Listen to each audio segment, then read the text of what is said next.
Welcome all of you. आज से हम एक बहुत इंपॉर्टेंट टॉपिक स्टार्ट करने वाले हैं जिसका नाम है how to calculate income tax. बहुत इंटरेस्टिंग पोर्शन होगा ये, और मैं ये बोलूँगा इसी पार्ट को सीखने के लिए सबका वेट होता है। सब इसी पार्ट को सीखने का इंतज़ार करते हैं क्योंकि अल्टीमेटली आपने इनकम टैक्स पढ़ाई क्यों है? टैक्स की कैलकुलेशन करने के लिए, वो सीखने के लिए। लेकिन ये जो हम पूरा का पूरा सीरीज़ करने वाले हैं, ये जो पूरा चैप्टर कह लीजिए या सीरीज़ कह लीजिए, या ये कह लीजिए जो लेक्चर्स मैं आपको बताने वाला हूँ, इन सब में मैं टैक्स कैलकुलेशन के अलावा और भी कई बातें आपको बताऊंगा। जैसे कि एएमटी कैसे कैलकुलेट किया जाता है, कब कब उसे कैलकुलेट करना होता है। शायद आपने इसका नाम सुना भी हो, नहीं भी सुना हो। एएमटी का पूरा नाम होता है alternate minimum tax. AMT, alternate minimum tax, ये क्या होता है, इसे कब कब निकालना होता है, क्यों निकालना होता है, इसका भी हम डिस्कशन करेंगे। क्यों? क्योंकि इनकम टैक्स की कैलकुलेशन के साथ में ही जुड़ा हुआ है एएमटी का भी पूरा सिस्टम, तो वो भी मैं आपको बताऊंगा। और उसके अलावा हम डिस्कस करेंगे एक और बहुत इंपॉर्टेंट चीज, आपको यहां पर दिख भी रहा होगा स्क्रीन पर। एक और क्या चीज हमें डिस्कस करनी है? Option under section 115 BAC। ये एक नया ऑप्शन, लेटेस्ट ऑप्शन इंट्रोड्यूस किया गया है फाइनेंस एक्ट 2020, यानी जो 2020 वाले साल में बजट आया था, वहां से सरकार ने ये नया ऑप्शन दिया था पब्लिक को कि अब से अगर आप लोग चाहो तो टैक्स को एक और तरह से कैलकुलेट कर सकते हो। तो वो क्या तरीका है, ये ऑप्शन हम कब कब यूज कर सकते हैं, क्या होता है इस ऑप्शन में, ये सभी बातें हम देखेंगे इस क्लास के अंदर। ठीक है, नो डाउट किसी एक ही क्लास में ये सब बातें कवर नहीं हो सकती है, क्योंकि मैं आपको बहुत डिटेल में ये हर चीज सिखाऊंगा। डिटेल का मतलब है हम इसके बेस पर बहुत सारे क्वेश्चंस करेंगे, हम प्रैक्टिकली हर चीज़ को कैलकुलेट करना सीखेंगे, क्योंकि हमारा टारगेट केवल चीज़ों को सुनना नहीं होगा, केवल समझना नहीं होगा, बल्कि उनकी एक अच्छी प्रैक्टिस करना भी होगा। तो इसलिए ये कई क्लासेस में जाकर के ये चैप्टर पूरा होगा। आइए तो फिर स्टार्ट करते हैं। सबसे पहले हम सीखेंगे how to calculate income tax. ठीक है, बहुत अच्छे से आप सुनेंगे, बहुत इंटरेस्टिंग टॉपिक है ये। तो आइए सबसे पहले मैं आपको ये बता देता हूं कि ये चैप्टर पे आने के पहले हमने क्या किया होगा, इन द सेंस कि इनकम टैक्स की कैलकुलेशन के पहले हमें क्या क्या रॉ मटेरियल अपने पास तैयार रखना होगा।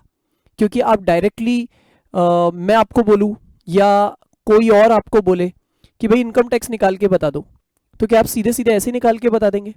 क्या आपको सामने वाले की शक्ल पे दिख रहा है कि कितना उसके ऊपर टैक्स लगेगा? नहीं, आप अनडाउटेडली उससे बहुत सारी बातें पूछेंगे। फॉर एग्जाम्पल, आप सबसे पहले तो ये पूछेंगे भाई आपने इनकम कितनी कितनी कमाई है ये तो बताओ, और न सिर्फ कितनी इनकम कमाई है बल्कि किस किस सोर्स से कमाई है, सारी डिटेल आप उससे मांगेंगे, हर चीज़ की डिटेल आप उससे लेंगे, और तब जाकर के फाइनली आप लायक होंगे इस बात के कि आप इनकम टैक्स उसको निकाल के दे। तो मैं अब आपको ये बताने वाला हूं कि इनकम टैक्स कैलकुलेशन वाला जो पार्ट हम सीखने वाले हैं, उसके पहले हमें क्या क्या तैयारी करके रखनी पड़ती है, हमें क्या क्या जानकारियां लेके रखनी पड़ती है, या हम अगर अपनी पढ़ाई के पॉइंट ऑफ व्यू से बोले तो हमें क्या क्या कैलकुलेशन पहले से करके रखनी पड़ेगी। आइए पहले हम वो सीख लेते हैं।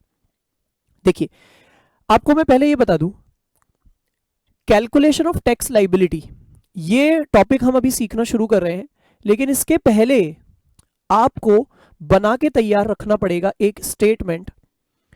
मैं उसकी हेडिंग अगर आपको बताऊं तो वो है कैलकुलेशन ऑफ टोटल इनकम। यानी एक स्टेटमेंट आपका पहले से ही आपको बना के रखना पड़ेगा जिसका हेडिंग होगा कैलकुलेशन ऑफ टोटल इनकम। आप शायद समझ गए होंगे कि इस स्टेटमेंट में हमें करना क्या होता है। इसमें हमें टोटल इनकम निकाल के रखना पड़ेगा, और मैंने आपको इसका पूरा डिटेल्ड प्रोसेस बताया हुआ है कि टोटल इनकम निकलती कैसे है। आपको याद होगा हमने स्टेप बाय स्टेप अच्छे से देखा हुआ है कि टोटल इनकम कैसे निकलती है। मैं आपको एक बार याद दिलाना चाहता हूं फिर से, फिर बिल्कुल स्टार्टिंग से हम जरा याद करते हैं। एक तरह से आप ये मान लीजिए मैं आपको इनकम टैक्स की बिल्कुल बिगिनिंग से चीज को रिकॉल करवा रहा हूं। टोटल इनकम निकालने के लिए पहले तो आपको ये पहचानना पड़ता है कि भाई हम कौन से पर्सन की बात कर रहे हैं, यानी आपको पर्सन को आइडेंटिफाई करना होता है। आपको याद होगा आपने सीखा हुआ है कि इनकम टैक्स में टोटल 7 कैटेगरीज ऑफ पर्सन होते हैं। पर्सन पहचानने के बाद आपको यह देखना होता है कि उसका रेजिडेंशियल स्टेटस क्या है।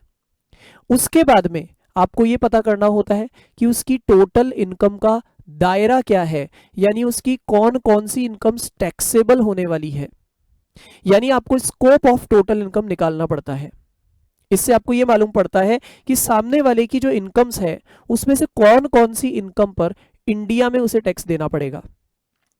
अब एक बार आपको ये मालूम पड़ गया कि कौन कौन सी इनकम पे उसे इंडिया में टैक्स देना पड़ेगा, इसके बाद आप उन इनकम्स को क्लासिफाई करते हैं 5 हेड्स के बीच में। तो जो इनकम जिस हेड से रिलेटेड होती है आप उस इनकम को उस हेड में जाके डाल देते हैं। और ऐसे आपने 5 हेड्स पढ़े हुए होंगे, 5 हेड्स आपके पढ़े हुए होते हैं। कौन कौन से, नाम याद कर लीजिए। इनकम फ्रॉम सैलरीज, अब मैं लिख नहीं रहा हूं इन सब बातों को क्योंकि ये सब बातें मैं मानता हूं आपको पता होंगी।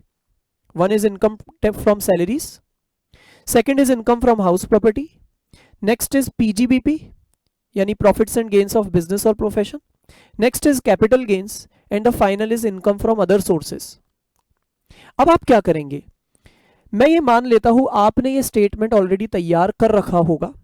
स्टेटमेंट किस तरह से बना होगा, कुछ इस तरह से होगा वो कि उसमें आपने पांचों हेड्स, मैं शॉर्ट में लिख रहा हूं इनकम फ्रॉम सैलरीज, पांचों हेड्स के फाइनल अमाउंट आपके पास में आ गए होंगे। अब मैं हर हेड की डिटेल में तो अभी जा नहीं सकता क्योंकि वो तो आपने हर एक अलग अलग चैप्टर में पढ़े होंगे, तो मैं ये मान रहा हूं आपके हर हेड के फाइनल अमाउंट्स आपके सामने अवेलेबल है। Final taxable amount of every head आपको पता होगा, तो मैं लिख देता हूं एक बार शॉर्ट में। नेक्स्ट आता है इनकम फ्रॉम हाउस प्रॉपर्टी, उसका अमाउंट भी आपके पास होगा। पीजीबीपी उसका भी अमाउंट होगा, कैपिटल गेन्स का भी होगा, and income from other sources head, इन सब के अमाउंट आपके पास होंगे। अच्छा, उसके बाद में फिर क्या होता है आपको ध्यान है, अगर इनमें से कोई भी हेड में लॉस हो रहा है तो मैंने आपको पहले पहले बताया था उस लॉस को हम या तो उसी हेड के अंदर अंदर से एडजस्ट कर लेते हैं, क्योंकि उसी हेड में हो सकता है हमें कोई दूसरी इनकम हो रही हो। भाई एक ही हेड में एक लॉस और दूसरी इनकम ऐसा हो सकता है, तो अगर हम हो सके तो उस लॉस को उसी हेड की इनकम से एडजस्ट कर देंगे, और अगर ऐसा नहीं हो पा रहा है तो हम उस हेड के लॉस को किसी दूसरे हेड की इनकम से एडजस्ट करेंगे, जिसको कहते हैं सेट ऑफ करना। मैं मान रहा हूं आप वो सब करके ही यहां बैठे होंगे, यानी वो सब कुछ आपने कर करा लिया होगा, सेट ऑफ वाला सारा काम आपने कर लिया होगा। ठीक है, अच्छा अगर लॉस हो ही नहीं रहा किसी भी हेड में तब तो कोई दिक्कत ही नहीं है, फिर तो सेट ऑफ की कोई बात ही नहीं है। ठीक है, अब आप फाइनली, आपको मालूम है आपको कोई कोई जगह पे क्लबिंग भी करना होता है। क्लबिंग का मतलब है दूसरे पर्सन की इनकम को हम अपने में जोड़ लेते हैं कोई कोई केस में, वो कौन कौन से केसेस है उसका एक अलग टॉपिक होता है। ठीक है ना, तो मैं मान रहा हूं वो सब कुछ करने के बाद आपके पास हर हेड का फाइनल अमाउंट आ चुका है। फिर आप क्या करते हैं याद है ना, फिर आप इन सब का टोटल लगा लेते हैं। क्या लगाते हैं आप, इनका टोटल लगा लेते हैं। और बताइए जरा इनके टोटल को ही क्या नाम दिया जाता है इनकम टैक्स में, क्या नाम देते हैं इसको, इसको कहते हैं हम ग्रॉस टोटल इनकम। यहां तक आप पहुंच गए। अच्छा, ग्रॉस टोटल इनकम के बाद अब आपको एक काम और करना होता है, और वो है आपको इनमें से डिडक्शंस माइनस करने होते हैं। ये डिडक्शंस कौन से वाले होते हैं, अंडर चैप्टर नंबर 6A। तो इनकम टैक्स एक्ट जो है उसके चैप्टर नंबर 6A में जो भी डिडक्शंस आते हैं सेक्शन 80C से लेकर के 80U तक के, वो सारे डिडक्शंस भी आप इसमें से माइनस करते हैं। ठीक है, और माइनस करने के बाद जो फाइनल अमाउंट आता है उसका ही नाम होता है टोटल इनकम। बताइए आपको याद आ रहा है ना ये सब कुछ, कोई भी बात मैंने आपको नई नहीं बताई है, सारी बातें आपकी जानी पहचानी है। मेरे कहने का मतलब है आपको सबसे पहले ये स्टेटमेंट बना के तैयार करना पड़ेगा, उसके बिना टैक्स की कैलकुलेशन आप कर ही नहीं सकते। ठीक है, तो आपको जीटीआई निकाल के रखना है, माइनस डिडक्शंस करके टोटल इनकम तक पहुंचना है। अब ये जो टोटल इनकम आपकी आती है, इस टोटल इनकम को आपको राउंड ऑफ भी करना पड़ेगा। ठीक है, ये राउंड ऑफ होगा, ये जो फाइनल अमाउंट है this has to be rounded off, इसकी राउंडिंग ऑफ आपको करनी पड़ेगी in the nearest tens. Nearest tens में आपको इसको राउंड ऑफ करना पड़ेगा। ठीक है। फॉर एग्जाम्पल मान लीजिए आपका ये टोटल इनकम आता है 24,37,667, तो आप इसको 667 के बजाय 670 में राउंड ऑफ कर देंगे, ठीक है ना। तो राउंडिंग ऑफ आपको करना पड़ेगा। अच्छा, राउंडिंग ऑफ करते समय आपको क्या ध्यान रखना है, 5 या 5 से ऊपर नंबर अगर हुआ तो आप उसको आगे ले जाएंगे, यानी आप उसको 10 बना देंगे। जैसे यहां पे आप देख रहे हैं 667 लिखा है, तो हम उसको राउंड ऑफ करके 670 बना देंगे। इसी तरह अगर 665 होता तो उसे भी हम क्या बना देते, 670 बना देते। लेकिन अगर 664 होता तो फिर हम उसको 660 बना देते। ये तो आपको मालूम है ना, राउंडिंग ऑफ का यही सिस्टम यहां पे फॉलो होगा, ठीक है। तो ये राउंड ऑफ करके अब आपको फाइनल अपना अमाउंट लिख देना है। ये राउंडिंग ऑफ किस सेक्शन में किया जाता है, अंडर सेक्शन 288A। 288A ये सेक्शन नंबर है इनकम टैक्स एक्ट का, सेक्शन नंबर 288A। उसके हिसाब से हमने क्या किया, टोटल इनकम का जो फाइनल अमाउंट आया, जो टोटल इनकम आई हमारे पास, उसको हमने राउंड ऑफ करके लिखा है टेंस में, नियरेस्ट टेंस में। बताइए यहां तक आपको समझ में आया क्या। तो ये पहला काम आपको करना पड़ता है, इसके बिना आप आगे प्रोसीड कर ही नहीं सकते। अब होगा क्या, ये जो स्टेटमेंट हमारा तैयार पड़ा है, हम इसमें लिखे हुए हर एक आइटम को काम में लेंगे टैक्स निकालने के। क्योंकि आपको पता है ना, आखिरी में ये जो टैक्स निकाल रहे हैं हम, वो टैक्स तो हमें इस इनकम पे ही निकालना है ना। ये जो हमारे पास पूरी इनकम्स लिखी हुई है, टैक्स तो उसी पर निकलने वाला है। इसलिए ही मैं आपको कह रहा हूं कि आपको इसका अमाउंट रेडी करना पड़ेगा, आपको ये पूरा स्टेटमेंट पहले से तैयार करना पड़ेगा। चलिए अब हम शुरू करते हैं टैक्स की कैलकुलेशन सीखना। देखिए जैसे ही आपने टोटल इनकम निकाल लिया, तो टोटल इनकम निकालने के बाद में अब आपको नेक्स्ट क्या बनाना है, अब आप नेक्स्ट बनाएंगे कैलकुलेशन ऑफ टैक्स लाइबिलिटी का स्टेटमेंट। तो यहां पे अभी हमें क्या बनाना पड़ेगा, एक नया स्टेटमेंट जिसका नाम है कैलकुलेशन ऑफ टैक्स लाइबिलिटी। यानी अब मैं आपको सिखाऊंगा, स्टेटमेंट बनाना तो एक फॉर्मल काम हो गया, फॉर्मल काम करने के पहले मैं आपको पहले खुद अपनी तरफ से सिखाऊंगा कि टैक्स लाइबिलिटी निकालनी कैसे है, आपको उसके लिए क्या क्या स्टेप्स फॉलो करने हैं। तैयारी तो हमने करके रख ली, क्या तैयारी की, हमने टोटल इनकम कैलकुलेशन का एक स्टेटमेंट बना के तैयार कर दिया। लेकिन now how to calculate tax, आइए सीखते हैं। देखिए मान लेते हैं कि आपने टोटल इनकम जो फाइनली निकाली है ना, मैं मान लेता हूं ये जो फाइनल टोटल इनकम आपकी निकली है वो 15 लाख रुपए निकली है।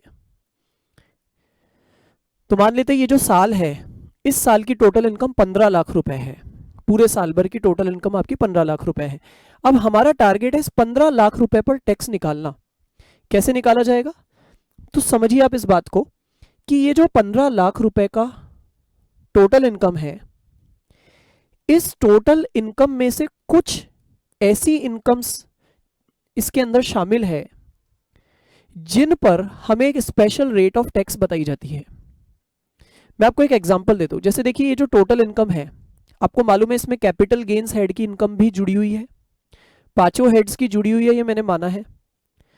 तो देखिए कैपिटल गेन्स हेड में एक होता है short term capital gain, STCG, आपको पता है अच्छे से। एसटीसीजी अंडर सेक्शन 111A, मैंने जब आपको कैपिटल गेन्स का चैप्टर करवाया होता है तो मैंने आपको बहुत अच्छे से बार बार रिपीट कर करके बताया होता है। उस चैप्टर के बिल्कुल लास्ट में मैंने आपको कई बार रिपीट कर करके बताया था कि ये एसटीसीजी अंडर सेक्शन 111A क्या होता है। तो आई होप ये तो आपको पता होगा, क्योंकि ये सब बातें पता करके ही आप इस क्लास को देखने बैठे होंगे, ये मैं अज्यूम कर रहा हूं, राइट। ठीक है, तो देखिए एसटीसीजी अंडर सेक्शन 111A, उसके लिए हमें कहा जाता है कि अगर आपके पास एक इनकम आ रही है एसटीसीजी 111A वाली, तो उस पर आपको टैक्स लगाना पड़ता है 15% की रेट से। उस पर हमें एक स्पेशल रेट बताई गई है 15%।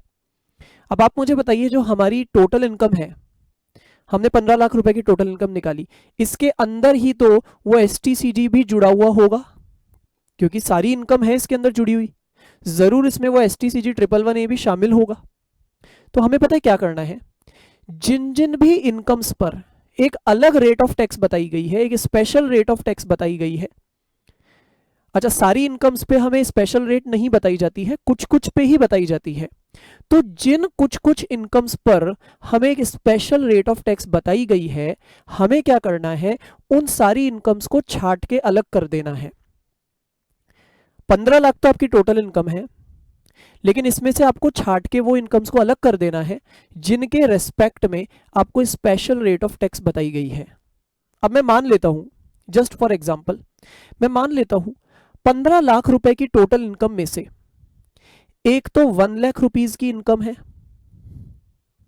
जिसके ऊपर हमें एक स्पेशल रेट बताई गई है 15%। ठीक है।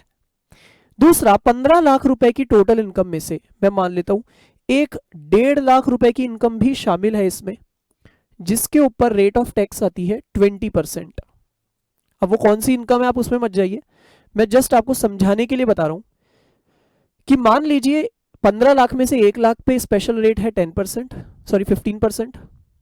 इसी तरह 15 लाख में से 1.5 लाख रुपए की ऐसी इनकम है जिस पर रेट ऑफ टैक्स है 20%। और अब आप मान लीजिए इस 15 लाख में से 2.5 लाख रुपए की इनकम ऐसी है जिसके ऊपर भी एक स्पेशल रेट है 10%। राइट। अब मैं क्या करूंगा, मैं इन तीनों तरह की इनकम्स को पहले छांट के अलग करूंगा।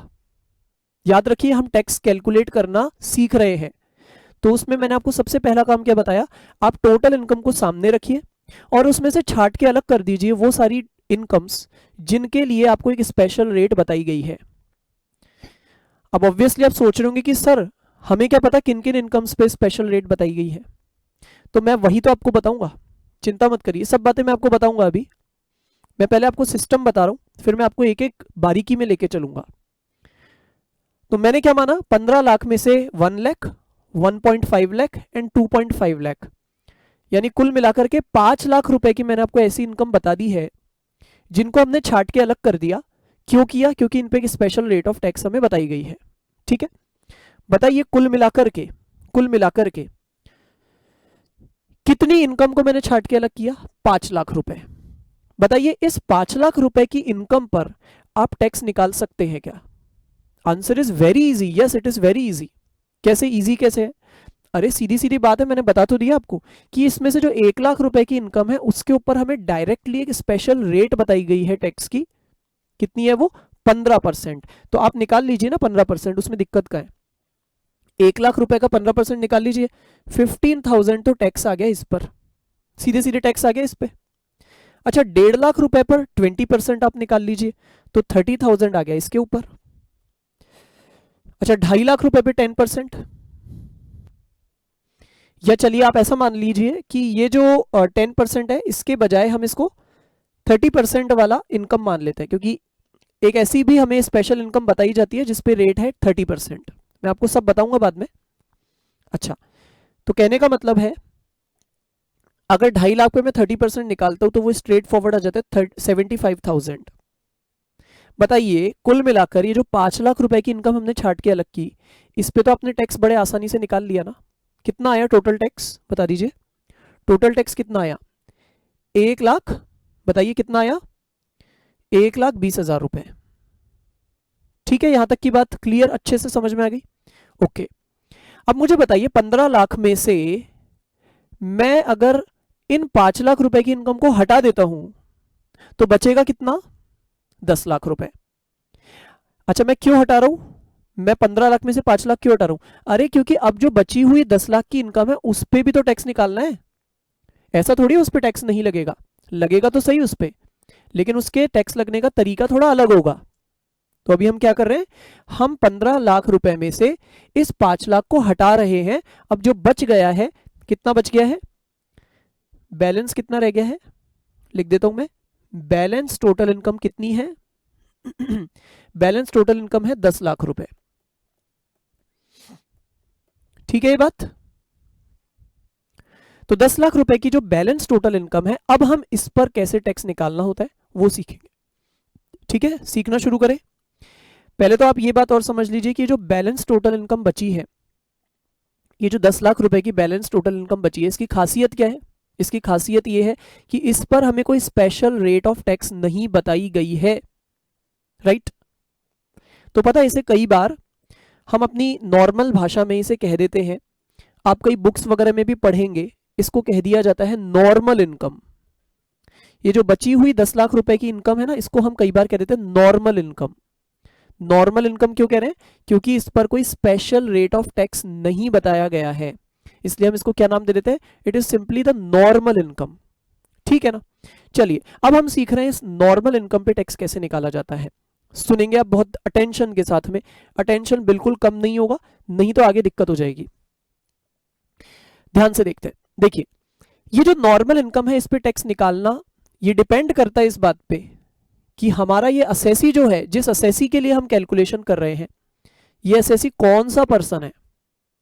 आपको याद है ना, असेसी 7 में से किसी एक कैटेगरी में आ सकता है, याद कर लीजिए। या तो वो असेसी इंडिविजुअल हो सकता है, या एचयूएफ हो सकता है, partnership firm, company, AOP, BOI, artificial juridical person, local authority. मालूम है ना आपको, ये 7 कैटेगरीज होती है पर्सन की। तो मैं आपको यही कह रहा हूं कि अब ये जो 10 लाख रुपए की नॉर्मल इनकम रह गई है, इस पर कैसे निकलेगा टैक्स?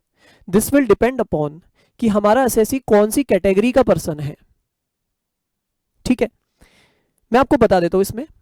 अगर मान लीजिए अब हम पूरा डिस्कशन इस 10 लाख रुपए के ऊपर कर रहे हैं, तो ध्यान से देखिए, सीधी बात है, अगर हमारा असेसी इंडिविजुअल है,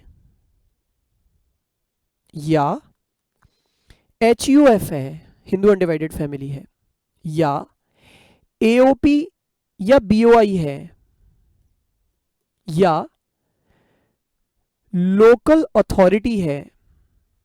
इनफैक्ट लोकल अथॉरिटी को आप छोड़ दीजिए, बल्कि मैं उसकी जगह लिख रहा हूं आर्टिफिशियल जुरिडिकल पर्सन है।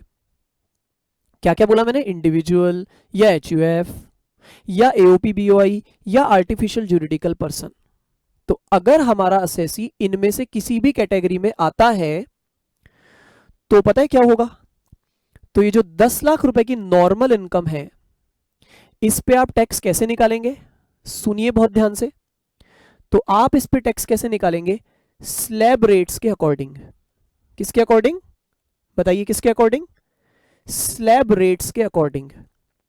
शायद आप सोच रहे होंगे कि सर ये क्या होता है, वो मैं आपको अभी बताऊंगा। हो सकता है आपको मालूम भी हो, नहीं पता है तो मैं आपको बताऊंगा। वापस सुनिए, ये जो नॉर्मल इनकम है 10 लाख, आप मानिए जनरली क्या होता है, अगर हमारा SSC individual, HUF, AOP, BOI, artificial juridical person इनमें से किसी कैटेगरी में है, तो जनरली हमारे केस में फिर स्लैब रेट्स लगेगी इस 10 लाख रुपए पे। स्लैब रेट्स यूज करके आपको टैक्स निकालना पड़ेगा इस पे। अब कैसे लगेगी वो स्लैब रेट्स, क्या होती है स्लैब रेट्स, सब मैं आपको बताऊंगा, पहले आप सुनते जाइए बस। अच्छा, अब दूसरी बात आती है, मान लेते हैं कि हमारा असेसी इनमें से किसी भी कैटेगरी में नहीं है, rather it is a partnership firm. हमारा असेसी कौन है? एक पार्टनरशिप फर्म है। यानी हम जो पूरी टैक्स कैलकुलेशन कर रहे हैं वो किसके लिए कर रहे हैं? पार्टनरशिप फर्म के लिए या एलएलपी के लिए। देखिए आपको यह भी मालूम होगा कि पूरे इनकम टैक्स में पार्टनरशिप फर्म और एलएलपी का एक जैसा ट्रीटमेंट किया जाता है, क्योंकि दोनों होते तो पार्टनरशिप ही है। हाँ, नो डाउट दोनों एक सेपरेट फॉर्म ऑफ बिजनेस होते हैं, लेकिन इनकम टैक्स में दोनों को बिल्कुल एक जैसे तरीके से ट्रीट किया जाता है ज्यादातर जगह पे। ठीक है, 100% केस में तो नहीं, लेकिन आई वुड से 95% जगह पर इन दोनों को एक जैसा ही ट्रीटमेंट दिया जाता है। तो यहां भी हम दोनों के लिए एक साथ ये बात समझ रहे हैं कि अगर हमारा एसएससी पार्टनरशिप फर्म या एलएलपी में से कोई है, तो इन दैट केस क्या होगा? उस केस में इस 10 लाख रुपए की नॉर्मल इनकम पर क्या इसे भी स्लैब रेट फॉलो करनी पड़ेगी? क्या पार्टनरशिप फर्म पे भी स्लैब रेट लगेगी? The answer is no. याद रखिए, पार्टनरशिप फर्म और एलएलपी पे स्लैब रेट होती ही नहीं है। इनको ये कहा जाता है भाई तुम पे स्लैब रेट नहीं लगेगी, तुमको हम एक फ्लैट रेट बता रहे हैं। Flat rate, flat rate, flat rate का मतलब है हम तुम्हें एक डायरेक्टली रेट बता रहे हैं, और इनको रेट कितनी बताई गई है? इनको बताया गया है 30% रेट। इसका मतलब आप समझ जाइए कि अब जो 10 लाख रुपए की नॉर्मल इनकम बची है ना इनकी, उसके ऊपर टैक्स कितना निकलेगा? उस 10 लाख को मल्टीप्लाई कर दीजिए 30% से, यानी 3 लाख रुपए इनका टैक्स हो गया। ये फ्लैट रेट है। फ्लैट का मतलब है आपको डायरेक्टली एक रेट बता दी, बस आपको इस रेट से मल्टीप्लाई कर देना है। अच्छा, क्या ये मैं आपको एग्जाम्पल दे रहा हूं? जी नहीं, ये आपको मैं बता रहा हूं एक्चुअल में जो रेट है वही बता रहा हूं मैं आपको 30%। ठीक है। अच्छा, अब इसी तरह से नेक्स्ट हमारा असेसी आता है। आपको याद है कौन होता है? नेक्स्ट टाइप का पर्सन होता है कंपनी। कंपनी कंपनी के ऊपर भी कोई स्लैब रेट नहीं लगती है, उसको भी अलग से फ्लैट रेट बताई गई है। तो कंपनीज पर भी क्या लगती है? फ्लैट रेट लगती है। ठीक है। अब कितनी है वो फ्लैट रेट, वो मैं आपको बाद में बताऊंगा। राइट, क्लियर है? तो यानी ये जो 10 लाख रुपए की नॉर्मल इनकम है, उस नॉर्मल इनकम पे टैक्स कैसे निकलेगा? आपने देखा, मैंने आपको बताया, it will all depend upon which assessee the which category of person is the assessee covered under. ठीक बात है। तो हमने देखा अभी तक कि individual, HUF, AOP, BOI, AJP, उनके केस में तो स्लैब रेट्स है, बाकी सबको अलग अलग फ्लैट रेट्स बताई गई है। ठीक है। मैं आपको सब कुछ देखिए प्रैक्टिकल क्वेश्चन करके भी बताऊंगा, तो आपको अभी जितना भी समझ में आ रहा है, आई होप आपको 60-70% तो बातें समझ में आ ही रही होगी, कम से कम। हो सकता है आपको पूरा 100% भी समझ में आ गया हो, लेकिन मैं आपको बोलूंगा, आपको अगर पूरा 100% नहीं भी समझ में आया अब तक, तो आप चिंता मत करिए, आपको हर बात अभी बहुत डिटेल में क्लियर होती जाएगी। ठीक है। अभी तो मैं आपको केवल ओवरव्यू दे रहा हूं टैक्स रेट्स का। चलिए और आगे बढ़ते हैं। अब रह जाता है एक और भी, जिसका नाम है लोकल अथॉरिटी। तो आप समझ ही गए होंगे कि ठीक इसी तरह से लोकल अथॉरिटी को भी बताया जाता है कि भाई आपके ऊपर भी क्या लगेगी? फ्लैट रेट लगेगी। और आपकी जानकारी के लिए मैं ये भी बता देता हूं, इस पे भी फ्लैट रेट 30% ही है। 30% ही है। कंपनी के लिए मैंने क्यों नहीं बताया? क्योंकि कंपनी के केस में कुछ अलग अलग केसेस हैं। ठीक है। मतलब कंपनी पर कभी कभी 30% भी लगता है, कभी कम कभी ज्यादा भी लगता है। ठीक है ना। तो इसलिए मैं आपको कंपनी की फ्लैट रेट अभी नहीं बता रहा हूं, वो हम बाद में देखेंगे। ठीक है। चलिए, अभी तक हमने क्या देखा? अभी तक हमने ये देखा है कि आपको अपनी टोटल इनकम जैसे आपके सामने आ गई, आपको उसे दो हिस्सों में बांट देना है। आपको टोटल इनकम में से वो सारी इनकम्स को अलग कर देना है जिन पर आपको एक स्पेशल रेट ऑफ टैक्स बताया गया है। तो जैसे हमने अपने एग्जांपल में माना कि 15 लाख में से 5 लाख रुपए की इनकम्स ऐसी है जिन पर हमें कुछ ना कुछ अलग स्पेशल रेट्स बताई गई है। 1 लाख रुपए, 1.5 लाख रुपए, 2.5 लाख रुपए, इनको हमने अलग कर दिया, 5 लाख रुपए अलग हो गए। और फिर जो बचता है उसे हमने नाम दे दिया एक तरह से नॉर्मल इनकम। और अभी जो नॉर्मल इनकम है, इस पर टैक्स कैसे निकाला जाता है? That all depends upon which kind of person the assessee is. Right.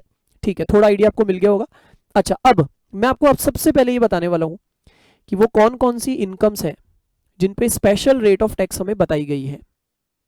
देखिए, वैसे तो आपने जब रेलिवेंट हेड्स पढ़े होंगे, तो हर हेड में भी आपने कहीं ना कहीं पढ़ लिया होगा कि भाई ये पर्टिकुलर इनकम पर ये स्पेशल रेट हमें बताई गई है। तो आपने रेलिवेंट हेड्स में भी पढ़ लिया होगा, लेकिन मैं एक बार फिर से आपको सब चीजें बताना चाहता हूं। तो ध्यान से आप देखिए।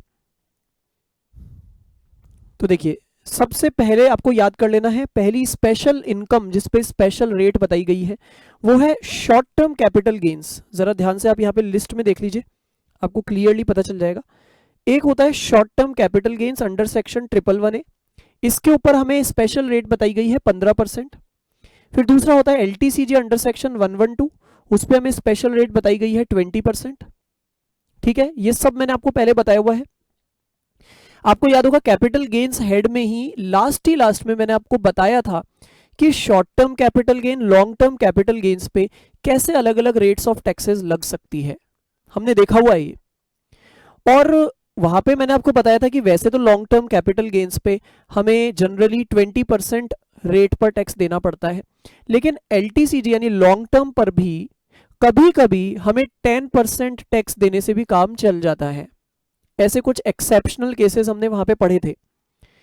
तो मैंने भले यहाँ पे लिखे नहीं है वो, लेकिन मैं आपको बोलना चाहूंगा कि वो जो एक्सेप्शनल केसेस है आपको वो भी याद रखने पड़ेंगे कि कब कब एलटीसीजी पर 10% टैक्स लगता है। तो वो मैं यहाँ पे कवर नहीं कर रहा हूँ क्योंकि जनरली एलटीसीजी पे 20% ही लगता है। आई वुड से कि जो आपके पास क्वेश्चंस आएंगे उनमें से 90% क्वेश्चंस तो आप मान के चलिए वही आएंगे जिसमें अगर आपको एलटीसीजी दिया हुआ है तो उस पर 20% ही टैक्स लगेगा। लेकिन हाँ, कोई रेयर क्वेश्चंस आपके पास ऐसे भी आ सकते हैं जिसमें एलटीसीजी पर 10% टैक्स लगता है।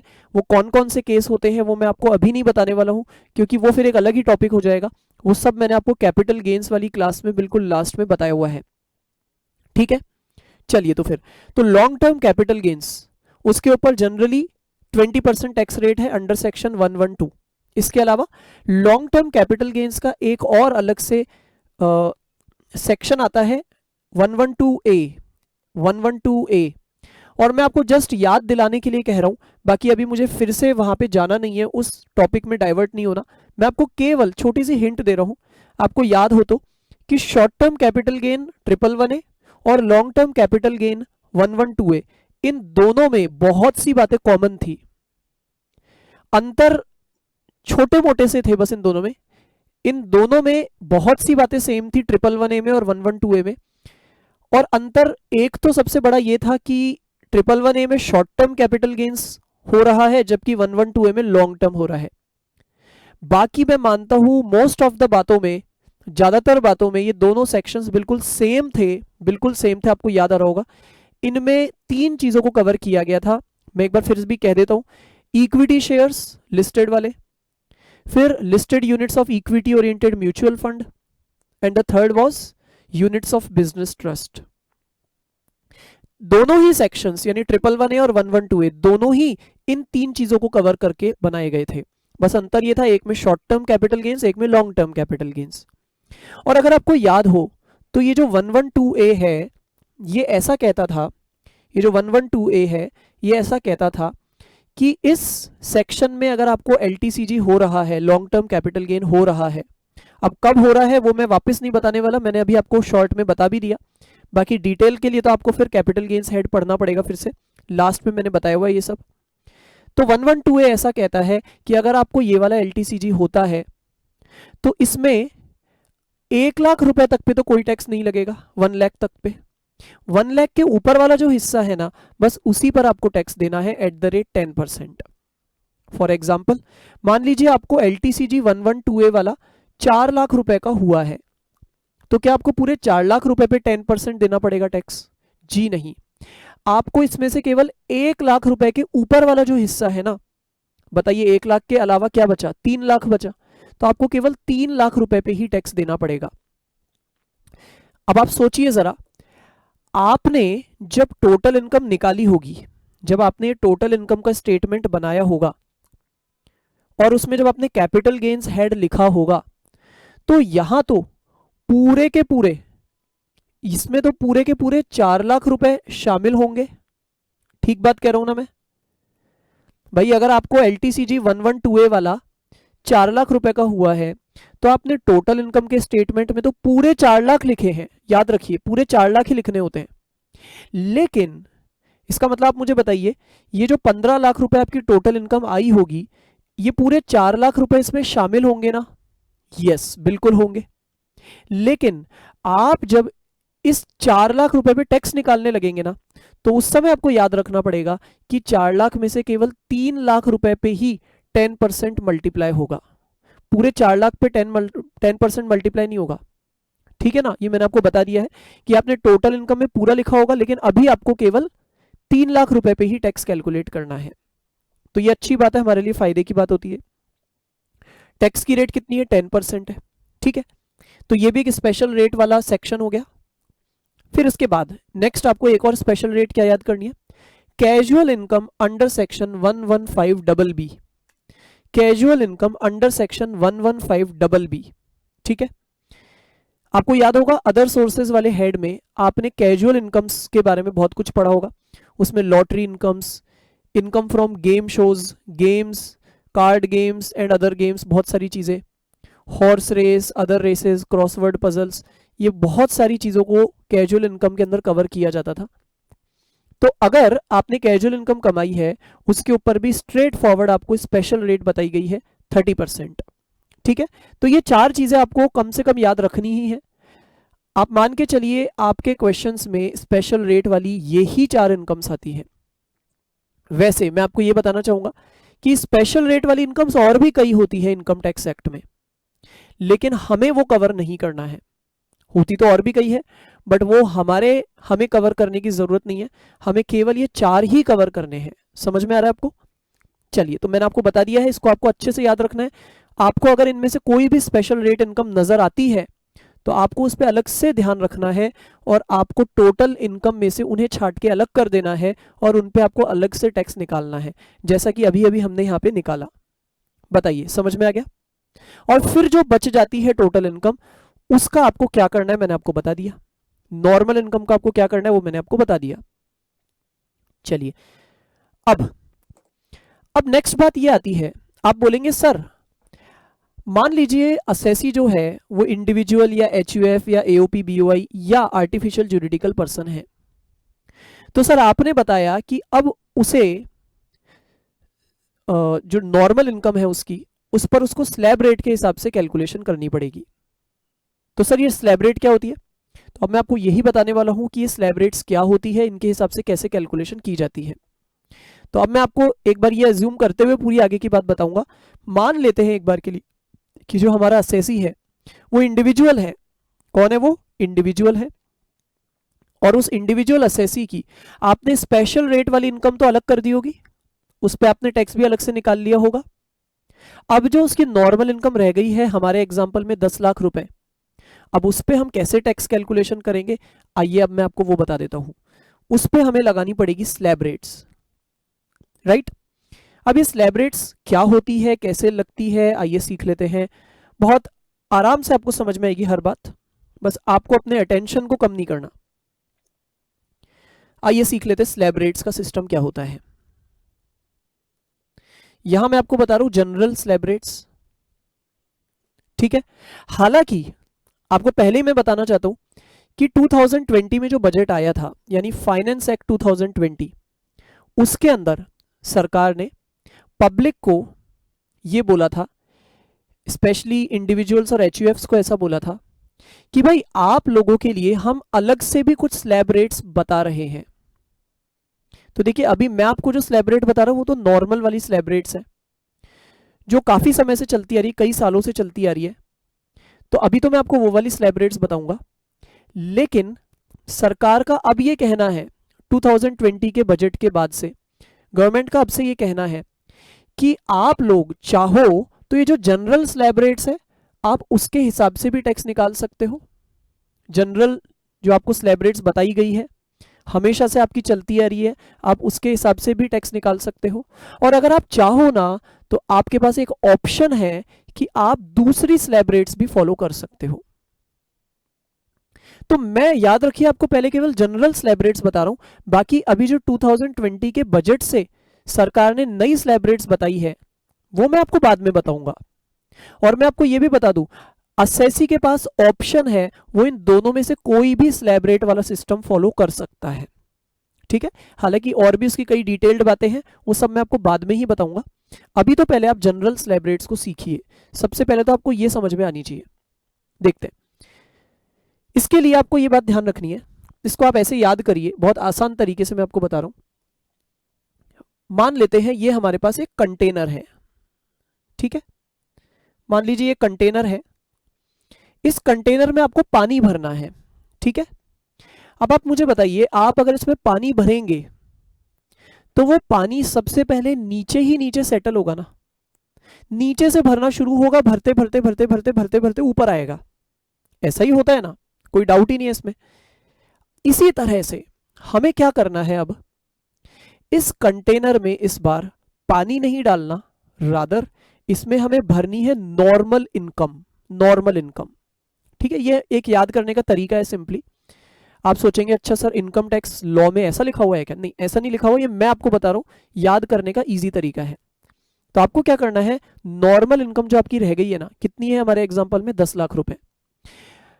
अच्छा, कितनी भी हो सकती है, 10 लाख से कम भी हो सकती है, 10 लाख से ज्यादा भी हो सकती है, ठीक है। तो आपकी जो नॉर्मल इनकम है आपको इस कंटेनर में डालना शुरू करना है। अब इस कंटेनर की खास बात सुनिए आप जरा ध्यान से। इस कंटेनर में सबसे पहला पार्टीशन यहां लगा हुआ है, ये पहला पार्टीशन है। ये जो नीचे नीचे वाला इसका पोर्शन है ना, उसकी कैपेसिटी है, इसकी कैपेसिटी है 2.5 लाख रुपए की। कितनी कैपेसिटी है इसकी? 2.5 लाख रुपए की। यानी आप अगर इसमें नॉर्मल इनकम भरेंगे ना तो 2.5 लाख रुपए तक की इनकम तो इसमें जाके सेटल हो जाएगी। अच्छा, फिर इसके ऊपर अगला पोर्शन ये है। इस सेकंड वाला जो आप इसको कह लीजिए सेकंड पोर्शन, इस सेकंड पोर्शन की भी कैपेसिटी कितनी है? इसकी भी कैपेसिटी है 2.5 लाख रुपए की।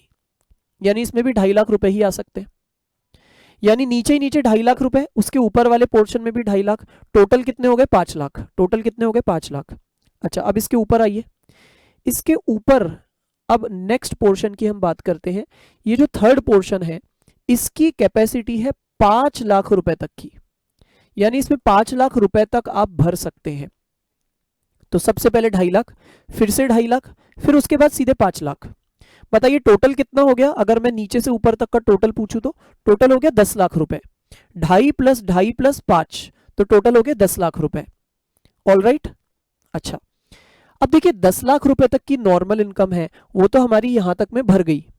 लेकिन सवाल है अगर 10 लाख रुपए से ज्यादा की नॉर्मल इनकम होती तो क्या होता? तो फिर वो बची हुई जो इनकम है ना, अब ये जो बची हुई इनकम है ये कहां आ जाती? अब ये जो बची हुई इनकम है, चलिए थोड़ा बड़ा बना देता है इस कंटेनर को। तो देखिए अब ये जो बची हुई इनकम होती ना, ये आपके लास्ट ही लास्ट वाले पोर्शन में आ जाती। जो भी आपकी बैलेंस इनकम रह जाती ना, आपकी जो बैलेंस टोटल इनकम रह जाती, या मैं बोलूं बैलेंस नॉर्मल इनकम रह जाती, वो कहां आ जाती? इस लास्ट ही लास्ट वाले पोर्शन में, यानी फोर्थ पोर्शन में। जैसे मान लीजिए 13 लाख रुपए आपकी, 13 लाख, तो 13 लाख में से शुरू के 2.5 लाख नीचे नीचे आ गए, फिर अगले 2.5 लाख उससे ऊपर आए, फिर अगले 5 लाख उससे ऊपर आए, टोटल 10 लाख का हिसाब हो गया। इसके अलावा कितना बचा? 3 लाख। तो ये जो बचे हुए 3 लाख है वो हमारे ऊपर ही ऊपर वाले पोर्शन में आ जाएंगे।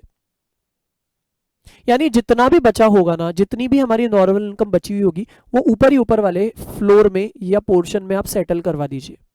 ठीक है, अब आगे की बात सुनिए।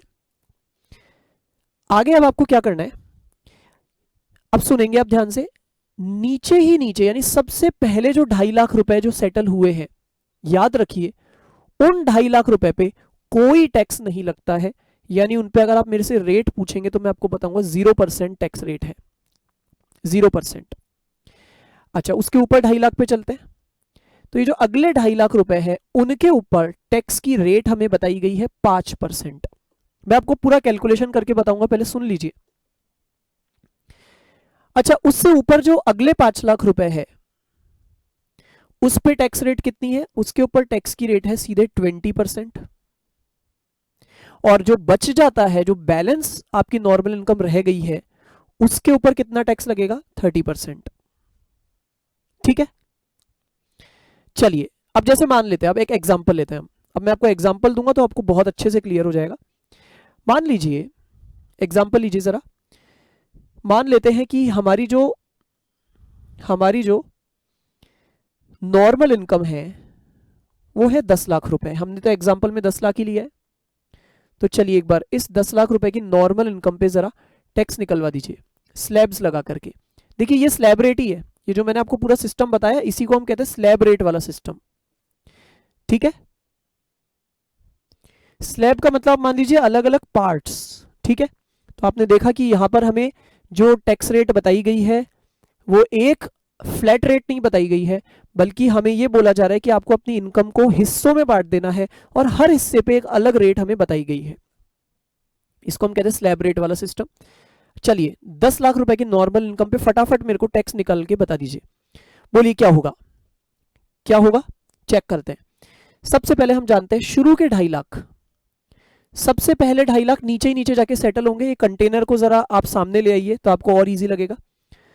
तो लिखना कैसे है इसको, अब मैं लिखने का तरीका बता देता हूं। आप बोलेंगे फर्स्ट रुपीज 2.5 लाख, शुरू के जो 2.5 लाख रुपए है उनके ऊपर टैक्स रेट कितनी है? उनके ऊपर टैक्स रेट है 0%। तो उस हिसाब से उसके ऊपर टैक्स कितना निकलेगा? 0। ठीक है, शुरू के 2.5 लाख का हिसाब हो गया। अच्छा, अब इसके बाद अगले 2.5 लाख पे आ जाइए जो कि हमारे सेकंड वाले पोर्शन में जाके सेटल होते हैं। तो अब हम बोलेंगे नेक्स्ट 2.5 लाख रुपए, नेक्स्ट रुपीज 2.5 लाख। अगले 2.5 लाख पे मैंने आपको रेट बताई है 5%, तो निकाल लीजिए जरा 2.5 लाख मल्टीप्लाइड बाय 5% कर दीजिए, तो वो आ जाएगा आपके पास में 12,500। राइट, ठीक है। चलिए इसके बाद नेक्स्ट, इसके आगे अगर हम बढ़ते हैं तो अगले 5 लाख रुपए अब आपको लेके आने हैं, क्योंकि अब नेक्स्ट पोर्शन की कैपेसिटी हम जानते हैं 5 लाख है।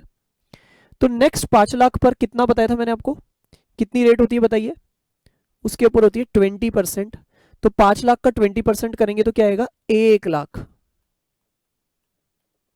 ठीक है ना, बस हो गया भाई। हमारे तो पूरे 10 लाख का हिसाब कर दिया ना हमने।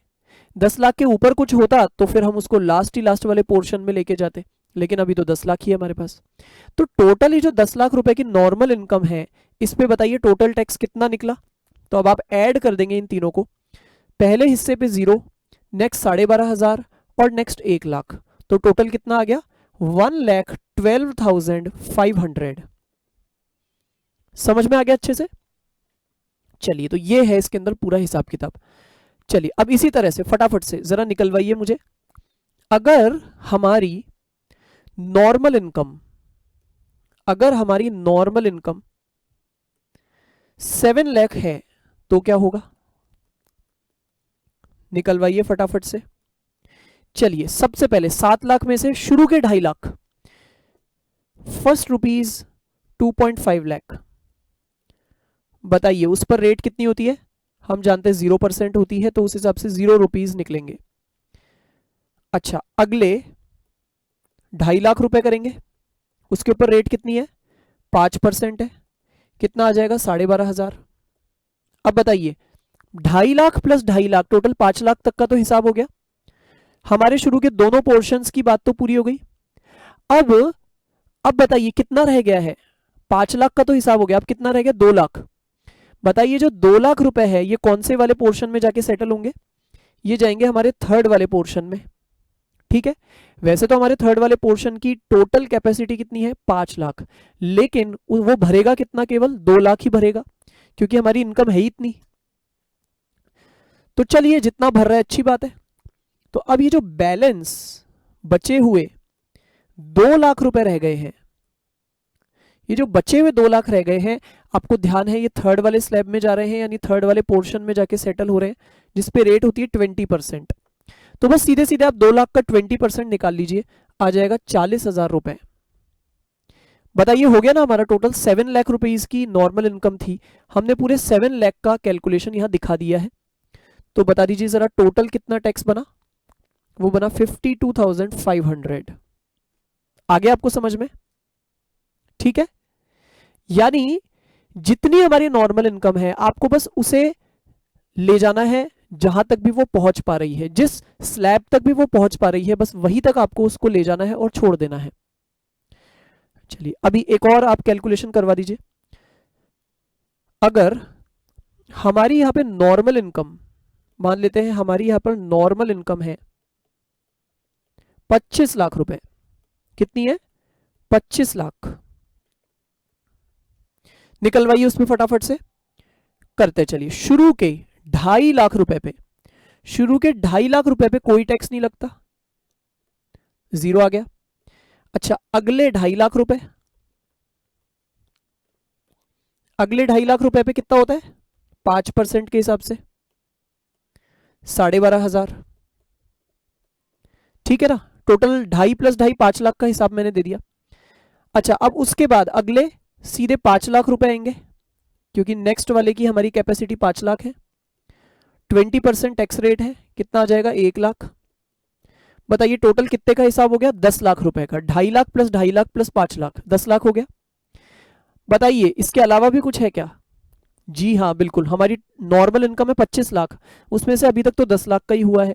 तो अब रह कितना गया है, जितना भी रह गया है वो हमारे लास्ट ही लास्ट वाले स्लैब में आ जाएगा। तो बैलेंस कितना रह गया, बैलेंस 15 लाख रुपए जो रह गए हैं वो हमारे लास्ट ही लास्ट वाले स्लैब में आ जाएंगे, जिस पे रेट ऑफ टैक्स होगी 30%, तो वो आ जाएगा 4,50,000। सही बात है ना, क्लियर हो गया अच्छे से। तो बस ये आपका टोटल 25 लाख की नॉर्मल इनकम का टैक्स कैलकुलेशन हो गया। टोटल लगा दीजिए, कितना आ जाएगा?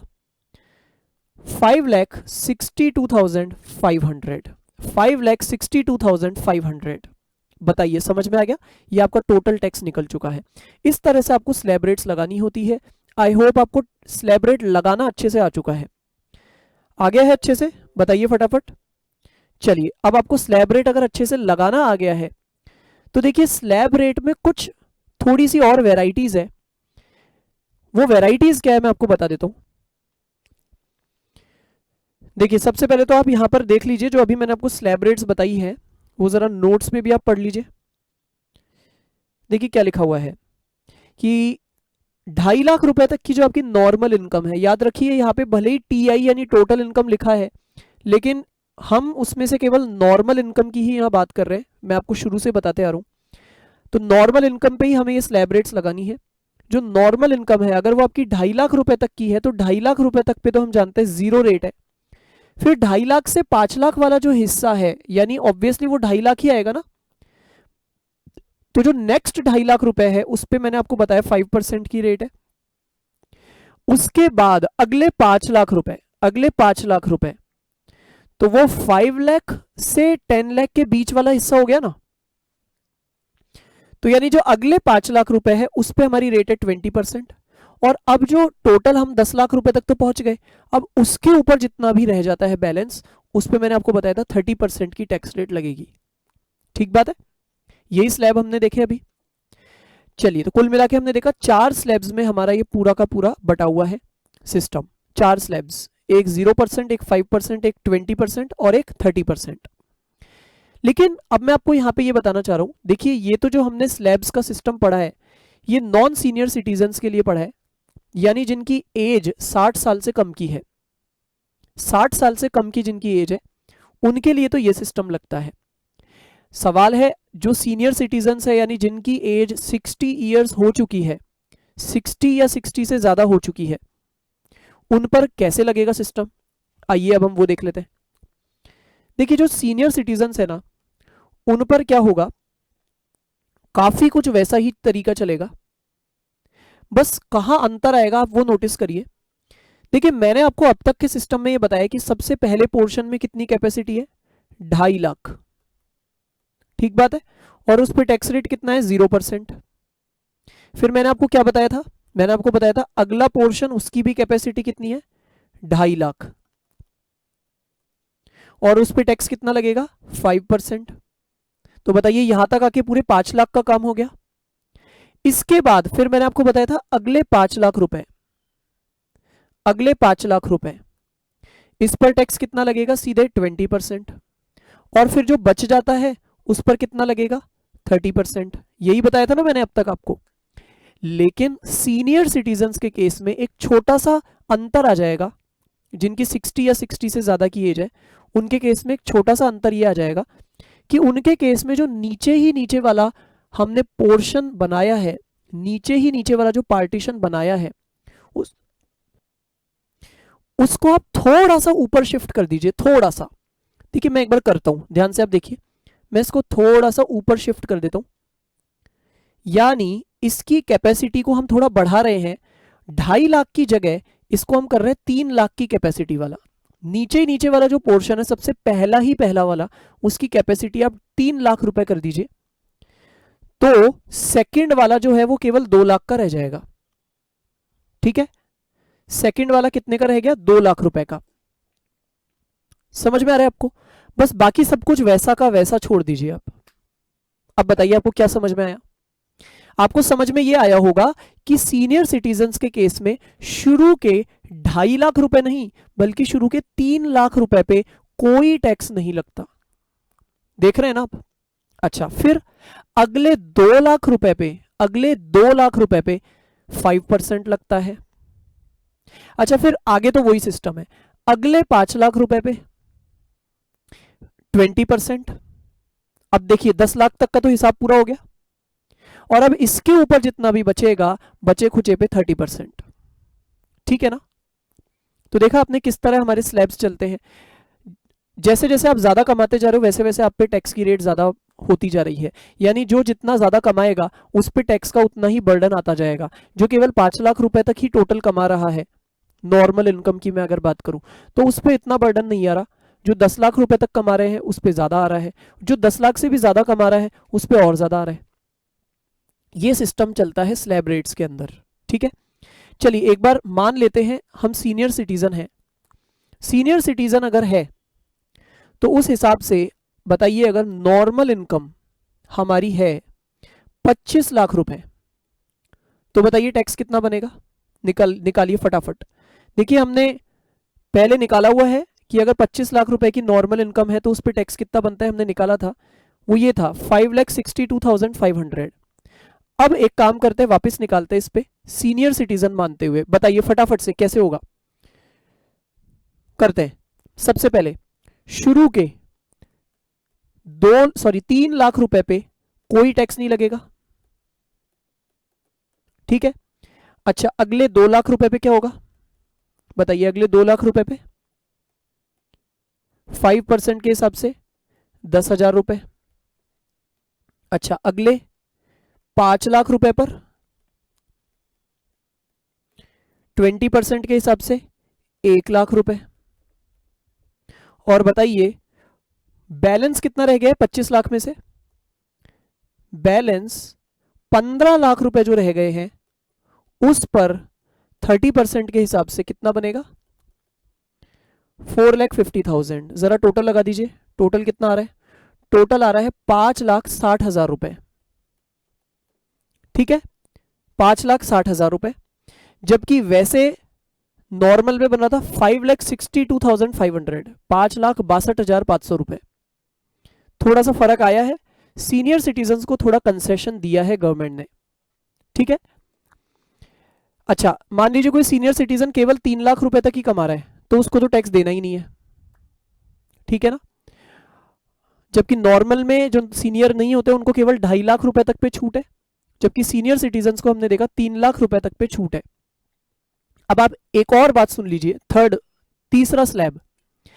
अगर एक पर्सन की एज 80 ईयर्स या उससे ज्यादा है, 80 साल या उससे ज्यादा है, 80 साल या उससे ज्यादा है, तो हम उसको कहते हैं वेरी सीनियर सिटीजन। क्या कहते हैं हम उसको, very senior citizen. Income tax में उसको कहा जाता है वेरी सीनियर सिटीजन।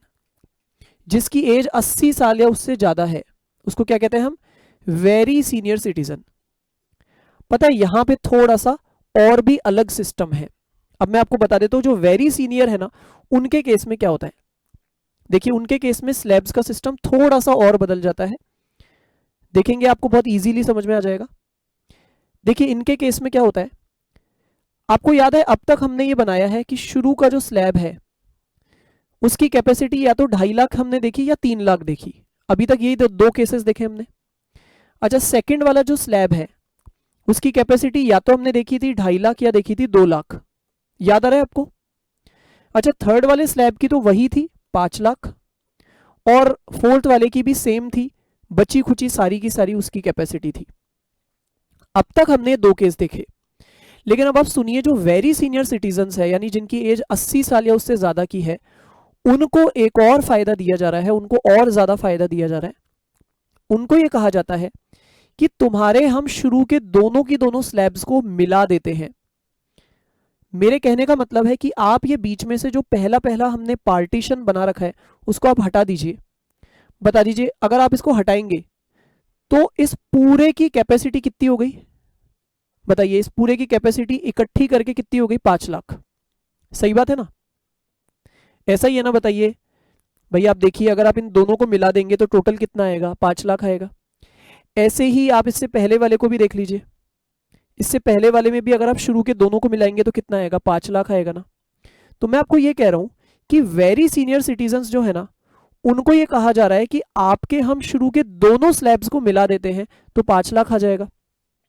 और अब क्या करेंगे, इस 5 लाख रुपए पे कोई टैक्स आपको नहीं देना। समझ में आ रहा है कितना बड़ा फायदा मिला इनको। इनको तो शुरू के 5 लाख रुपए की इनकम पे कोई टैक्स देना ही नहीं है। वेरी सीनियर को सरकार ने इनको एक्स्ट्रा फायदा दिया। वापस सुन लीजिए, जो सीनियर है ही नहीं, 60 से कम के हैं, उनको 2.5 लाख रुपए तक पे कोई टैक्स नहीं देना।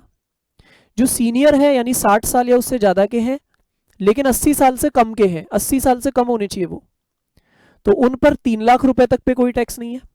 और जिनकी एज 80 साल या उससे ज़्यादा है उनको कहा जा रहा है 5 लाख रुपए तक पे कोई टैक्स नहीं है, राइट। अच्छा, अब इसके ऊपर के 5 लाख रुपए पे क्या होगा, उस पर टैक्स की रेट सीधे वही आएगी अब 20% और बैलेंस पे वही 30%।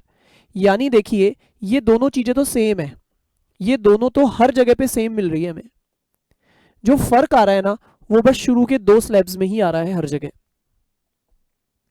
ठीक है। तो आपने देखा ना, वेरी सीनियर सिटीजन्स को ये बोला जा रहा है शुरू के 5 लाख रुपए तक पे आपको कोई टैक्स नहीं देना, 0% है। फिर नेक्स्ट जो 5 लाख रुपए आ रहे हैं उस पर सीधे फिर कितना लगेगा, 20%। और बैलेंस पर कितना लगेगा बताइए, 10 लाख से ऊपर वाले पे कितना लगेगा, सीधे 30%। समझ में आ रहा है। तो ये हमने देखा, अच्छे से क्लियर हो गया होगा आपको। अच्छा, अब एक और बात आती है, देखिए जो सीनियर और नॉन सीनियर और वेरी सीनियर की बात है, यानी 60 साल की एज और ये और वो, ये जो एज वाला चक्कर है ये तो इंडिविजुअल असेसी पे ही होगा ना। आपको याद होगा मैंने आपको ये बताया हुआ है कि ये जो स्लैब रेट वाला सिस्टम है ना, ये किन किन पे लगता है, किन किन पे लगता है बताइए। ये जो स्लैब रेट वाला सिस्टम है किन किन पे लगता है, इंडिविजुअल पे भी लगता है, एचयूएफ पे भी लगता है, एओपी बीओआई पे भी लगता है और आर्टिफिशियल जुरिडिकल पर्सन पे भी लगता है। लेकिन कॉमन सेंस की बात है कि ये जो एज वाली बातें हैं 60 साल 80 साल, ये बातें तो केवल किसके ऊपर लगती होगी, इंडिविजुअल पे। तो सवाल है एचयूएफ, एओपी बीओआई और आर्टिफिशियल जुरिडिकल पर्सन पे क्या ये स्लैब रेट्स नहीं लगेगी। तो मैं आपको बता दूं उन पे लगेगी तो यही स्लैब रेट, लेकिन याद रखिए उन पर केवल ये फर्स्ट वाली स्लैब रेट लगेगी। यानी जो बाकी के असेसीज है एचयूएफ या एओपी बीओआई या आर्टिफिशियल जुरिडिकल पर्सन, याद रखिए उन पर ये दोनों किसी काम की नहीं है, उन पर ये दोनों नहीं लगेंगे क्योंकि उनमें सीनियर नॉन सीनियर वाला सिस्टम है ही नहीं ना। तो उनके लिए हमेशा ही नॉन सीनियर वाली जो हमने स्लैब रेट्स पढ़ी है वो ही लगेगी। किन पे, एचयूएफ पे, एओपी बीओआई पे और आर्टिफिशियल जुरिडिकल पर्सन पे, इन पे हमेशा यही लगेगा, ऑलवेज याद रखना है आपको, ठीक है। चलिए अभी हमने टैक्स कैलकुलेशन वाला पार्ट इस क्लास से शुरू किया है, अभी तक की बातें आपको क्लियर हो गई होगी अच्छे से। हमें इसको अभी और बहुत आगे बढ़ाना है, बहुत कुछ हमें डिस्कस करना है, वो सब बातें हम आगे कंटिन्यू करते रहेंगे। बस इस क्लास में इतना ही करते हैं। Thank you.